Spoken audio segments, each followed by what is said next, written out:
Hi Piers and Andy, my name is Will Dunn and I need help with striking my irons consistently. You're watching me and my golf. Please take charge of my game.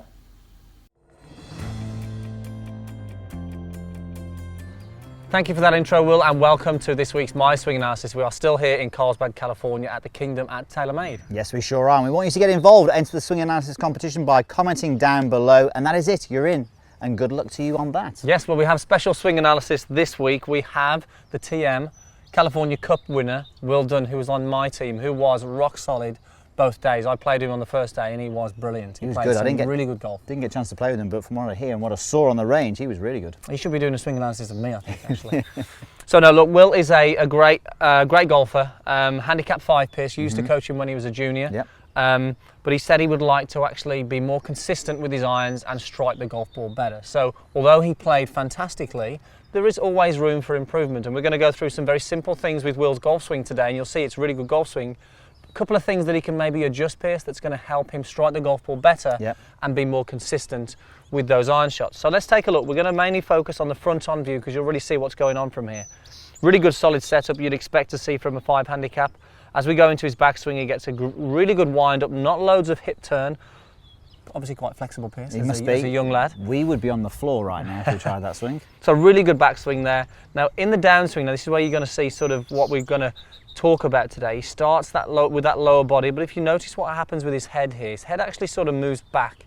So his head's dropping back, and through impact here now, you'll see that the head stays down for a long time. There's a lot of club face rotation. Hands and arms are sort of releasing there quite a lot. Head still down at this point, and then it's up. Yeah. So we've got this really good backswing, but almost through impact, Piers, we sort of get a lot of independent movement of the club head. The head stays down for a long time. And back.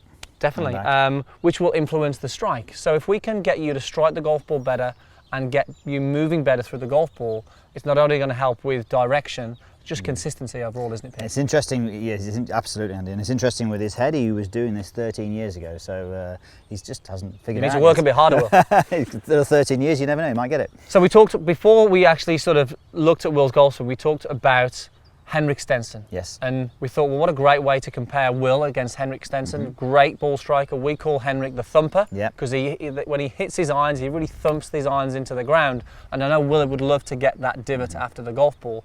So Piers, let's talk about what Will does, and then let's talk about what Henrik does and what Will can actually learn and put into play. Okay, so look, we know from Will as well, speaking to him, we know obviously he's had some TrackMan sessions as well, and we know that his attack angle maybe could be more down for the irons.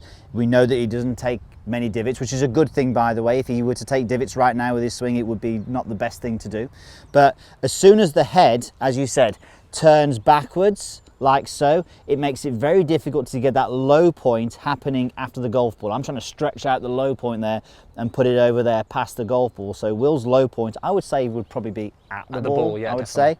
So as soon as you're in that position there where the head is back, it's not allowing you to rotate your body as much as you would like to. It's obviously getting your low point further back, and then as soon as you do those two things, you've got to kind of get some power from somewhere and get the club face squared up. You're going to get a lot of this rotation here. So basically, of the hands on the club. So basically the body needs to take a little bit more control, and a little bit more rotation of the body is going to help stabilize the club face. So Henrik Stenson, if we had Henrik Stenson post impact, yes, and Will post impact, they would look completely different, wouldn't they? There's Will. Oh no, his leg work is better now. There's Will, and here is Henrik. So you can see the massive difference, but not only you look at the rotation of the head, the torso, but look at the club face also. There's a lot less going on because Piers has engaged that body to work a little bit better. And guess what? The low point on Henrik is definitely past the golf ball. Sure is, yep. Okay, Piers, so what can Will do then that's going to help him move a little closer to Henrik? It's not easy to get there, but at least he can move in that direction. Not easy at all, no. I mean, look, the thing we will say is if you can hit mini shots, it really does help you. There's a couple of things that happen with the mini shot. If you just have a short backswing, your lower body naturally has to get involved to get any sort of power. So if you go back short, your lower body naturally will kick in to generate that power. And the second thing is it's just easy to feel what you're doing and control it. So the key is when Will is hitting these shots, as we say, and we're doing this short backswing, but we need to get the head to rotate. So you need to imagine that when Will is striking the golf ball, his focus is going to be past the golf ball. So effectively, when he's hitting it, it will be he's following the flight of the ball. So it's almost like he's throwing a ball, almost, you know. So from here, short backswing, and then rotate the head so you can follow the flight of the golf ball, and then from there hold the finish. And really get used to feeling a lot of rotation in the body, a short arm swing on the way through, but also checking, making sure the club face is in a more passive position as opposed to a very rotated Definitely, position. and it will feel strange for Will, but definitely Will, we'd recommend that you video this and actually see what goes on, because you may feel that you're looking way in front of the golf ball, but you are probably still looking at the golf ball at the point of impact, but the good chance is your head will be more over and hopefully a little more rotated, which is exactly what we want. Totally guarantee it, the first 20 shots you do where you think you've moved, it won't have moved as anywhere near as much as you thought. Right, let's give it a go then, Piers. Okay. I want some Henrik style on this one for like us. A punch shot almost, isn't it? Okay, so short backswing and then rotate that head. So if you enjoyed the video and you really want to improve your game, make sure you hit that subscribe button down below. Yes, and make sure you check out our previous video here, and also go to meandmygolf.com to check out our latest video series, Find a Fairway. Click on that link down there. Thanks for watching, guys, and we'll see you soon.